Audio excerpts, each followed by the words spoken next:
সবচেয়ে প্রথম নিয়ম, কীর্তনই বলো, জপই বলো, রিয়াজই বলো, গান বাজনাই বলো, শ্বাস। এই যে লক্ষ্য করবেন আপনার শ্বাসে যদি উত্তেজনা থাকে, শ্বাসটা এরকম হয়।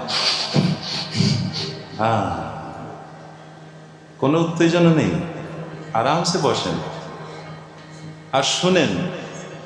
অনেক সময় আপনারা আছে এখানে কিন্তু মন কিন্তু এখানে নাই, তাতে আর কি লাভ হলো?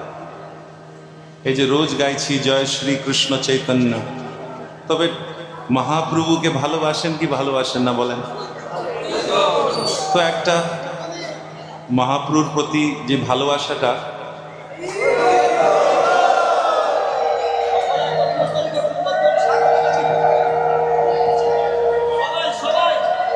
ঠিক আছে, মায়েরা একদম রেডি থাকে, উলুধ্বনি কবে হবে দেখাবে। তাই এটা বিচার করেন, এটা আমাকে বারবার বলতে হয়। কারোর প্রতি যদি ভালোবাসা থাকে, তার নামটা কত ভালোবেসে আমরা বলি। কাজের থেকে যদি বস ফোন করে, কেমন জানি একটা ও লাগে, বিরক্ত লাগে, তো তখন আমরা কিরকম হ্যালো বলি, হ্যালো ক্যা হ্যায়, ক্যা চাইয়ে।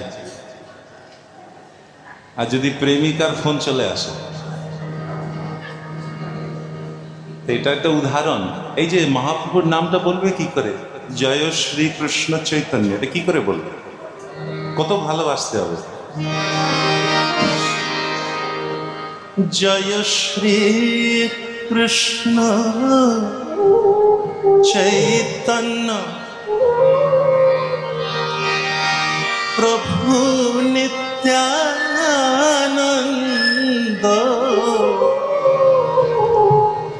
শ্রী অদ্বৈত গদাধর শ্রীবাসাদি গৌর ভক্ত বৃন্দ। জয় শ্রী কৃষ্ণ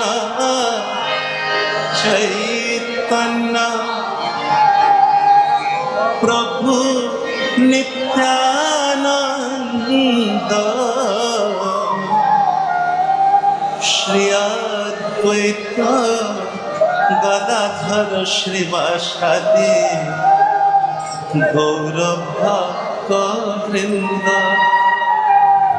হ্যাঁ, ধীরে ধীরে আসছে, সময় লাগে। হ্যাঁ, আর এইবার যখন গাইব তখন এই দিক থেকে একটু ধ্যান দেবেন। এই যে জয় শ্রী কৃষ্ণ চৈতন্য